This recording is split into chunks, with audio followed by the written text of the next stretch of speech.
As a Gen Z parent, I've noticed a unique set of challenges that if the rest of Gen Z cannot get in line, we may be raising the last generation of Americans. I'm talking complete and total collapse of the American empire. What's the likelihood of an empire falling? Pretty damn high. Yeah. Flynn is off for bedtime, but mainly because this is where it gets a little too dark for baby ears. Look at this trend in technology that has been adopted by Gen Z.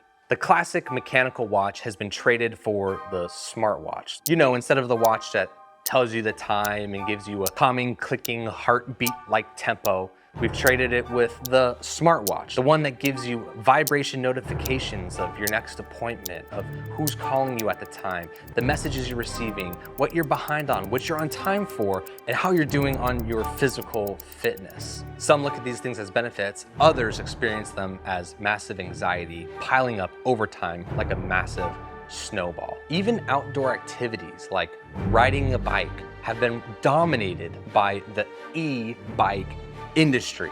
For me, 10 years ago when I was 15, a bike was obesity insurance. It was something that I used to get around with all my friends, biking as many miles in a day as possible to do as many things as we could. We never thought about what we ate. We never thought about how to work out. We were just thin and lean machines. Nowadays, you see a big body 12-year-old riding around on an e-bike for 14 miles, and this dude hasn't even broken a sweat. Technology is not just changing our ability to access information, it's changing how we even interface with physical activities. Check out this eerie clip from Joe Rogan. Well, I think if you look at like ancient man, like ancient hominids, they were muscular and hairy, and then you look at people today, they're doughy and spindly, and they're moving towards that general direction. When we look at that alien, that Steven Spielberg, Close Encounters of the Third Kind type alien, that's like an archetypal image that we have in our consciousness. I think we recognize that that's where we're going. And that we're going to be connected to technology in some very bizarre way. That's not something I look forward to, but I hate to admit it, the more I think about it, he has a point.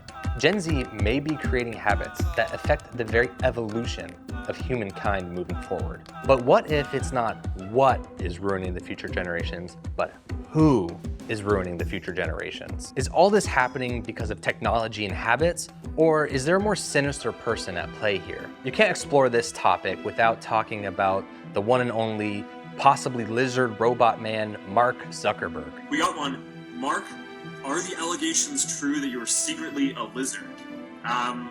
But it is gonna bother you because you're human, and I was human. I am human, still. The father of the modern social networking era. Now just think about all the times he's already been pressed by the American Congress. Here's what everybody's been trying to tell you today, and I say this gently. Your user agreement sucks. But it's clear now that we didn't do enough to prevent these tools from being used for harm as well. And that goes for fake news, for foreign interference in elections and hate speech, as well as developers and data privacy. We didn't take a broad enough view of our responsibility, and that was a big mistake. And it was my mistake, and I'm sorry. We see rates of depression and anxiety and suicide and loneliness going up among young people. And I'm concerned that social media is an important driver of that youth mental health crisis. This is the defining public health issue of our time, youth mental health. What's at stake here is our kids and their future. So I look at social media as initially being very dopaminergic, driving reward, surprise, and excitement, but very quickly transitioning to something more like OCD. And the kinds of behaviors where it looks, if we were to look at ourselves through the lens of an experiment, like we would an animal experiment, we think that animal is sick.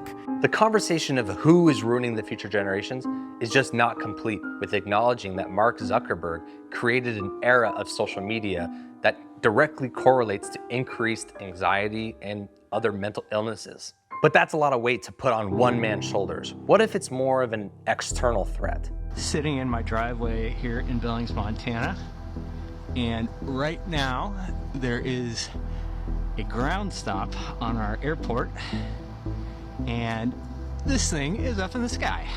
New insights about China's covert mission high above the U.S. It had a propeller, it had a rudder, it had the ability to speed up and slow down. turn. It had maneuverability. Oh my God, they shot it down. No way. The giant Chinese balloon that had been floating across parts of the United States has been shot down by an American fighter jet. China steered the balloon in a figure-8 pattern at times and collected electronic signals detected from U.S. bases and weapon systems. Part of it is a test to see whether they can penetrate our airspace. Part of it is, frankly, collecting intelligence in real time.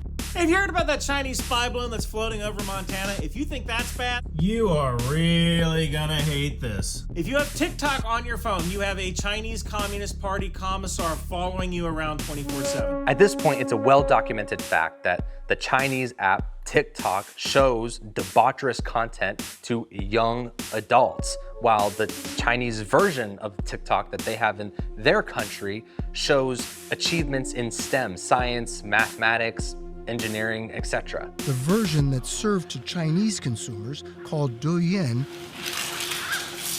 is very different from the one available in the West. In their version of TikTok, if you're under 14 years old, they show you science experiments you can do at home, museum exhibits, patriotism videos, and educational videos. And they also limit it to only 40 minutes per day. They clearly understand not showing that content to their own population is better for mental health and society in general. But this conversation wouldn't be complete without BlackRock. If you're not familiar with who BlackRock is, check this out. This is a company most people have never heard of, and this company quite literally owns the world. Most US banks are controlled by BlackRock. BlackRock owns all the major pharmaceutical companies. BlackRock owns most of the mainstream media, and BlackRock oversees roughly 10% of all stocks traded worldwide. And this company is now taking over governments. All of this has allowed BlackRock to amass $10 trillion in assets. Yes, trillion. BlackRock is worth half of America's total GDP. It's so crazy that the US and Chinese government now rely on BlackRock to escape recessions, with BlackRock's founder and CEO now sitting on the boards of the influential Council on Foreign Relations and the World Economic Forum. In the words of Henry Kissinger, whoever controls the money controls the world, and no other company in history has had this much global influence. Now that is sketchy.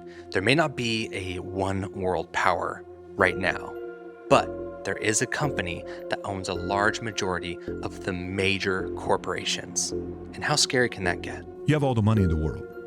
You live in a $100 million house. Not you, Larry Fink and some of these guys. I don't know if he lives in a $100 million house, but you got the money to live in a $100 million house. What else do you need? You go to all the nice restaurants, you meet prime ministers, you meet presidents. And then maybe there comes a time when you're looking at a couple of these guys, they're presidents and prime ministers, and you tell yourself, you think you're a president? You're not a president, you work for me.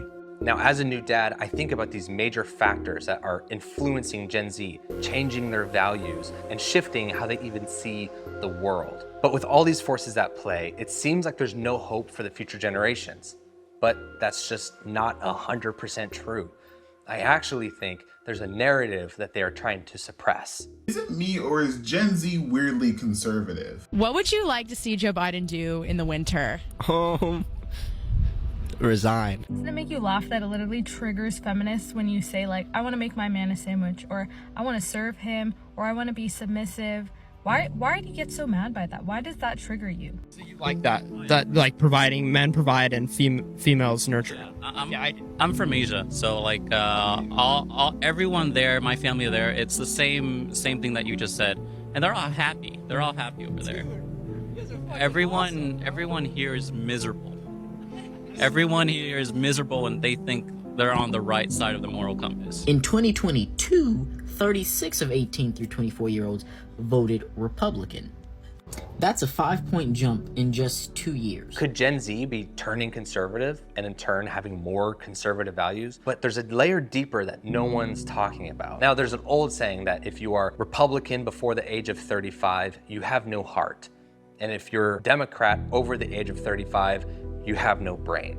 And that makes the case that as generations get older, they wake up to the possible craziness that they grew up with and grew up to believe. But bringing it back to Gen Z parents, what's the demographic of Gen Z that's most likely to have kids? Well, the statistic I believe is 1 in 5 of Gen Zers identify as LGBTQIA plus, whatever additional things they got. And by the very nature of that, eliminates having children. So that's 25%. Now, if a large majority of the Gen Z populace is very liberal, we also have some information on that as well. With more liberal people pushing having children further and further away, freezing eggs, and ultimately sometimes not even having kids, it seems like 20% of Gen Z isn't eligible to even have children, and another large majority of that, let's call it 60%, are too liberal to